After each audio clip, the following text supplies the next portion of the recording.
Kumusta mga brad? Ngayon nga pong dumating na sa Pilipinas ang pinakabagong NMAX or yung Yamaha NMAX Turbo. Inaantay naman ng iba yung pagdating ng Honda PCX 160. Syempre para yun doon sa mga Honda lovers. Sila nga po yung mga taong sureball na doon sa mga motor na hinihintay nila. Kasi nga may mga kwarta sila. Siguro yung iba mapipera talaga, yung iba naman pinag-ipunan na rin talaga nila. Kaya kahit anong mangyari walang problema, bibili sila. Samantalang tayong walang mga pera, eto, nga.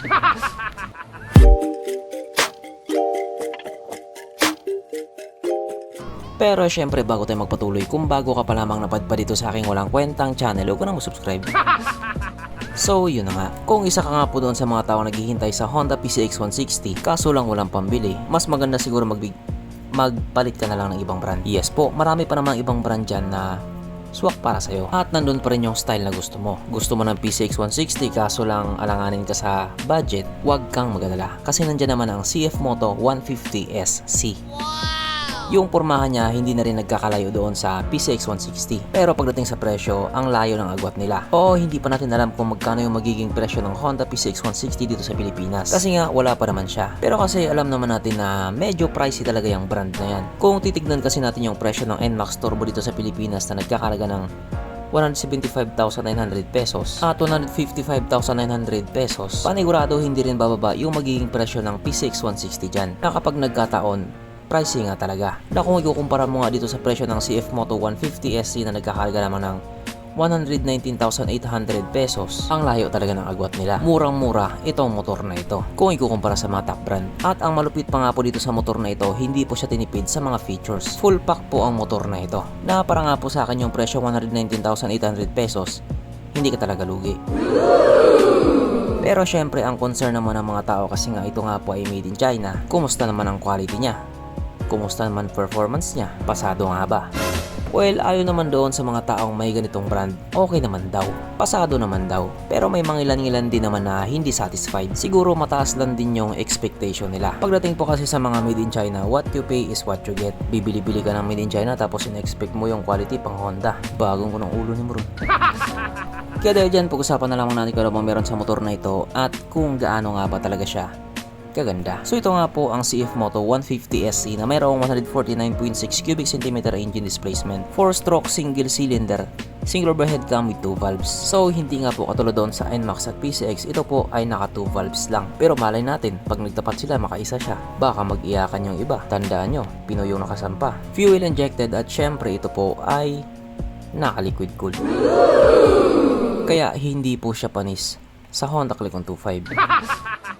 Ang kanyang operation ratio 10.6:1. Pagdating naman po sa kanyang power, ito po ay merong 14.1 horsepower at 8,250 RPM, 14.2 Nm of torque at 6,500 RPM. At dahil nga po nandito na siya sa Pilipinas, kaya na niyang umabot ng 140 km/h.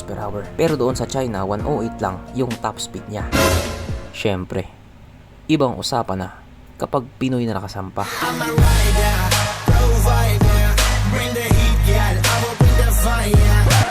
Ang kanyang tangke ay kaya magkarga ng 8.5 liters fuel tank capacity na kumukonsumo naman na po ng 40 kilometers per liter na para nga po sa isang 150cc na maxi scoot, matipid na po yun. Yung iba kasi nagre-reklamo na yung ibang brand nila malakas daw sa gas. Okay lang sana kung mura yung gas. Kaya sa panahon ngayon malaking bagay talaga kapag matipid sa gas yung motor mo. Ang sukat ng kanyang gulong 110/70/14 sa harap at 130/70/30 naman sa likuran. Pagdating naman po sa kanyang braking system, ito po ay naka-disc brake sa harap at disc brake din po sa likuran. Ang malupit pa nga po dito, parehas po itong may ABS. Yes po, naka dual channel ABS. Samantalang yung ibang brand hirap na hirap mag dual channel ABS. Pero dito sa motor na ito, basic. Pero kahit nga po ganun, wag po nating iasa sa ABS yung kaligtasan natin. O naka dual channel ABS ka nga, tapos sinagasaan ka naman ng pison. Saan naman kaya nanggaling yung pison? Basta ang importante, mag-ingat. Ang kanyang seat height ay mataas na 765mm at 135mm naman ang kanyang ground clearance. At ang motor nga po na ito ay may kabuuang bigat na 135 kg. So medyo mabigat-bigat din talaga siya. Mapunta naman po tayo sa iba pa niyang mga features. So ang ilaw nga po sa motor na ito, naka full LED na po. Nakatulad nga po doon sa PCX, naka V-shape din po ito. Sabi ng iba, gaya-gaya daw ng design sa PCX, pero Parang hindi naman. Oo, nandun na tayo na pogi yung PCX pero pogi din naman ang isang to. Ang kanyang gauge panel syempre ito po ay naka TFT display na basic na nga lang po sa mga made in China. Kaso lang nilagyan po nila ito ng Smart Connect na ayon nga po sa iba wala naman daw talagang connect. At syempre ito po ay naka keyless, naka smart key system na halos nga po lahat ng motor ngayon ganun na, naka keyless na. Tapos yung gumagamit naka brainless, hindi joke lang. At syempre hindi po mawawala sa motor na ito ang kanyang USB charging port na para kahit saan ka nga po magpunta hindi ka na mangangamba na baka malubat yung cellphone mo kasi nga manonood ka pa ng Pornhub. At ang isa nga po sa pang malakas ang feature na nilagay nila dito sa motor na ito, meron po siyang TCS or Traction Control System na dati nga po makikita lang natin sa mga higher cc na motor. Pero sa ngayon 150cc, 125cc pa ngayong iba may mga TCS na. Kumbaga ang gusto lang naman nila, safe ka. Tapos nasagasaan ulit ng pison.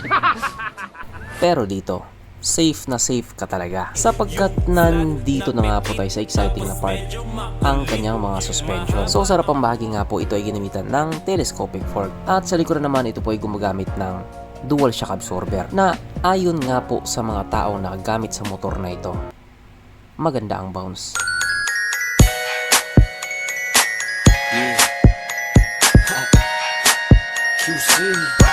Syempre, meron pang isa.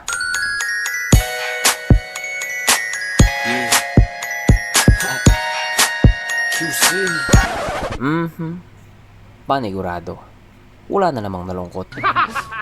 At dahil wala nga pong nalungkot, alamin na po natin kung present nga ba sa motor na ito yung tatlong pinaka-importanting features. So, una na nga po dito ang kanyang lagayan ng istalyon at good news mga brad. Meron siyang ganun. Meron siyang lagayan ng istalyon. Kaso lang, wala po siyang sabitan ng pulutan. At oras na nga po para sa ating Red Horse check ang pinaka-importanting feature sa isang motor. At ayon nga po sa aking masusing pag-aanalisa, ang motor na ito ay kayang magkarga ng isang kahong Red Horse at kasya pa isang kahon sa kanyang underseat compartment.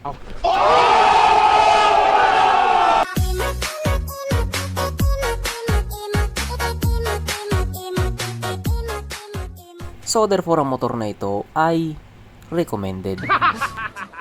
Katulad nga na sinabi ko kanina, ang presyo nga po sa motor na ito ay nagkakalaga ng 119,800 pesos. So kung titingnan nga po natin yung engine specs niya, tapos yung mga features niya, plus yung looks niya, para sa akin panalong panalo na. Hindi naman po kasi porket made in China sirain na. Siguro yung iba. Pero dito sa brand na to, marami din naman kasi yung nagsasabi na matibay naman daw. Kaya ngayong iba, ito na yung choice nila. Kasi nga, maganda na, mura pa. Pero katulad nga po na sinabi ko kanina, kung marami ka naman pera, malaya kang mamili kung ano yung gusto mo. Kumbaga, ikaw pa rin naman ang masusunod. Maliban na lang kung pera yan ni mama kasi siya talaga masusunod. So hanggang dito na lang muna mga brad, kung may gusto kong sabihin or gustong idagdag doon sa mga sinabi ko, mag-comment ka na lamang sa baba. Okay, bye.